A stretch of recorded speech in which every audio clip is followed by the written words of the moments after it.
Morning sunshine. Wakey, wake. Shine, little bitch. What time is it? Doesn't matter, we need your money. Where's the money? All right, really, where's your money? Comment le cinéma américain en est-il arrivé à Spring Breakers ? En 2013, la bombe fluorescente d'Harmony Korine a divisé le public. Rien de surprenant car le cinéaste déjoue toutes nos attentes concernant le teen movie.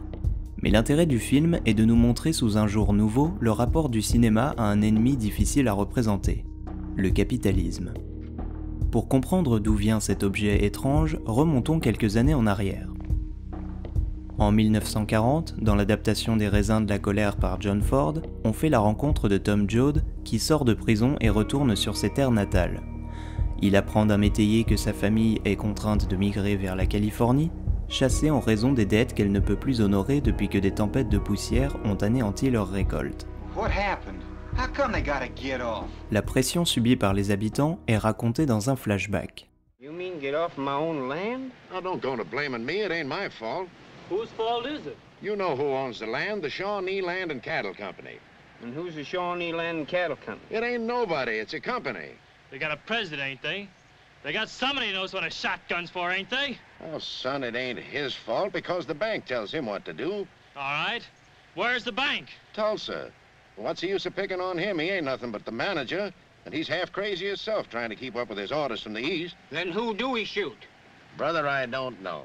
Ce dialogue peut sembler anodin, mais il pose une question primordiale. Qui peut incarner un système politique et économique qui repose essentiellement sur son caractère invisible ? Qui doit-on filmer pour dénoncer quels excès ?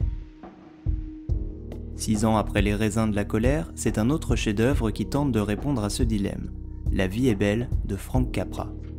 Les figures centrales du film ne sont plus des prolétaires, mais des représentants de la classe moyenne qui affrontent les conséquences du krach boursier de 1929. Le personnage principal est George Bailey, dont la modestie n'a d'égal que la générosité, envers son entourage pour qui il n'a jamais hésité à risquer sa vie et à freiner ses ambitions.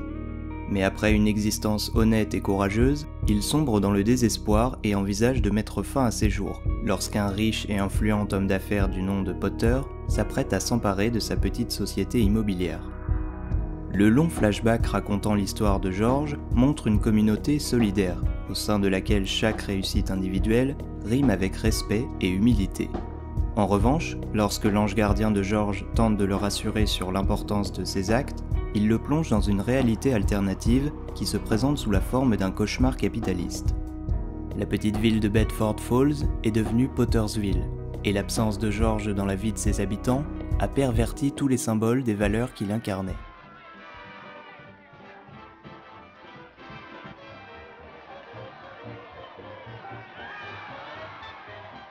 À la suite de cette vision cauchemardesque, George retourne à la réalité et découvre avec joie que les habitants de la ville sont parvenus à rassembler assez d'argent pour sauver son entreprise, malgré les manigances de Potter.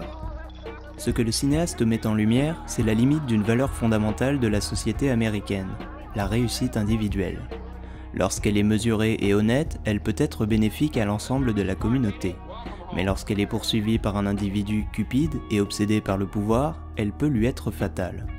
Le capitalisme avait donc désormais un visage, mais le cinéma n'allait pas s'arrêter à cette seule personnification. Avançons encore dans le temps.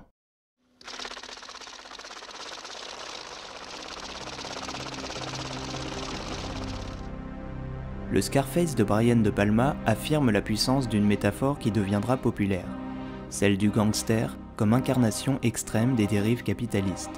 Cette figure qui fascine tout en remettant en cause l'ordre établi, on la retrouvera chez Scorsese, dans Les Affranchis puis Casino, dont les anti-héros se consument au gré de leurs excès, de leur cupidité exacerbée qui les conduit à la déchéance et dans le pire des cas, à la mort. I'm an average nobody. Get to live the rest of my life like a schnook. La mafia est une métaphore parmi d'autres. En 1978, George Romero avait déjà fait du zombie une incarnation cannibale du capitalisme, traquant les survivants humains dans un centre commercial, autrement dit, dans le temple du consumérisme. 10 ans plus tard, John Carpenter imagine l'oligarchie américaine sous les traits d'une civilisation extraterrestre, qui endort et contrôle la population humaine en s'appuyant sur une vaste propagande subliminale. Si on ajoute à cette liste le trader psychopathe d'American Psycho et le narrateur schizophrène de Fight Club, on obtient un éventail fascinant de personnages fictifs incarnant les dérives les plus identifiables du système capitaliste. Ces satires et ces métaphores variées créent littéralement des monstres capitalistes, des grandes figures de cinéma dont la démesure trahit la révolte des cinéastes contre le consumérisme. En parallèle, d'autres auteurs s'attaquent au sujet de façon plus littérale. C'est bien sûr le cas du Wall Street d'Oliver Stone. Un film qui expose une vision limpide et saisissante des ravages psychologiques du capitalisme, dans la vie des protagonistes qui exploitent les failles d'un système inégalitaire et malsain. So tell me, Gordon, when does it all end, huh? How many yachts can you water ski behind? How much is enough? It's not a question of enough, pal. It's a zero-sum game. Somebody wins, somebody loses. Money itself isn't lost or made, it's simply transferred. One perception to another. En scrutant la psychologie versatile des personnages, tout en dévoilant les rouages du système, Wall Street s'inscrit dans une démarche plus didactique. À l'instar de l'excellente série de David Greenwalt, Profit, qui brosse le portrait d'un sociopathe ambitieux dont l'inclination pour l'idéologie capitaliste est associée à son enfance traumatisante. Ruiné par l'alcoolisme et la maltraitance de son père, et par une overdose de télévision comme unique source d'éducation. Ces œuvres à la dimension pédagogique ont encore aujourd'hui de nombreux héritiers. Des films tels que Margin Call ou The Big Short s'attachent par exemple à comprendre la crise des subprimes et le krach boursier de 2008, en se penchant sur le profil des intervenants financiers qui agissent dans l'ombre. Si le ton des deux films est très différent, ils se donnent la même mission, comprendre comment et pourquoi l'idéologie capitaliste dirige le monde, et ce malgré ses failles plus ou moins évidentes. Maybe you could tell me what you think is going on here. And please, speak as you might to a young child or a golden retriever. It wasn't brains that got me here, I can assure you of that. Mais les années 2010 nous ont offert une nouvelle vague de films très différents sur le sujet.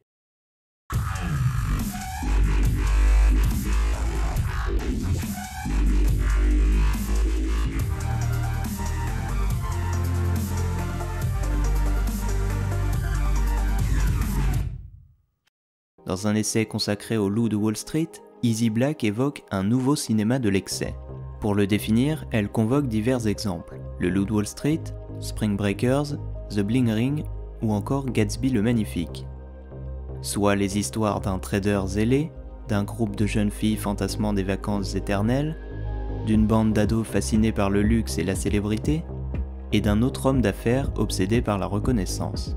Personnellement, je séparerais encore les films en deux groupes. Si Gatsby et The Bling Ring font encore la part belle à la morale, en puisant dans la littérature et le fait divers, je crois que les films de Martin Scorsese et Harmony Korine jouent sur un autre registre. Un registre plus adapté à leur époque que l'on pourrait qualifier d'orgiaque. Les deux films ne se contentent plus de traiter le sujet du capitalisme. Ils s'en inspirent pour définir leur forme. Le montage dense et frénétique du loup de Wall Street, ces gros plans qui nous forcent à avaler les excès de Jordan Belfort, sont des armes similaires aux boucles électro assourdissantes et aux couleurs aussi oppressantes qu'hypnotiques de Spring Breakers. Ce cinéma orgiaque propose une nouvelle forme de critique, qui ne passe plus par le discours, mais par l'inconfort qu'il procure. Une critique sensorielle. Je pense que le cinéma ne peut plus faire la morale de la même façon, puisque la réalité a rattrapé la fiction. I mean, I was the bad guy. I was the villain. It's always shocked me how many people on Wall Street have said, "Oh man, you're the reason I became a stockbroker." And I said, I went to jail, man. I went to jail. Oh no, it's all right, going on. Et cette hypothèse résonne selon moi avec une réplique inoubliable de Scarface. You need people like me so you can point your fucking fingers and say, that's the bad guy. What'll that make you? Good? You're not good. You just know how to hide. Que se passe-t-il lorsque le monde réel se confond avec ses représentations déformées? Scarface on repeat. Best movie. Scarface on repeat. No. My Ferrari was white like Don Johnson's in Miami Vice, not red.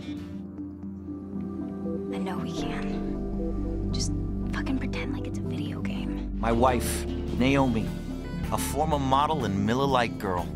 Everything's a copy of a copy of a copy. Merci Tyler. L'aboutissement du capitalisme est peut-être une disparition du réel, derrière des fantasmes issus de la fiction, de la publicité et des médias. Advertising has us chasing cars and clothes, working jobs we hate, so we can buy shit we don't need. Au fond, le capitalisme a largement dépassé la question de la communauté, et même celle de l'argent. It's a wazzy, it's a woozy, it's a fairy dust. It doesn't exist. It's never landed. It is no matter. It's not on the elemental chart. It's not fucking real. Ceux qui triomphent de ce système s'éloignent peu à peu du monde et deviennent esclaves de leur propre image, et de leurs excès irrationnels qu'ils considèrent comme la seule échappatoire possible à la médiocrité. Mais ils nous renvoient aussi brutalement au consumérisme auquel nous prenons part chaque jour, à notre échelle.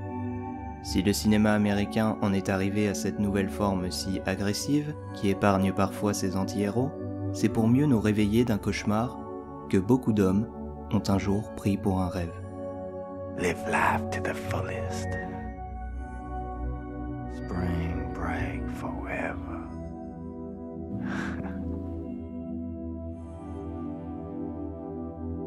Wake up, you piece of shit!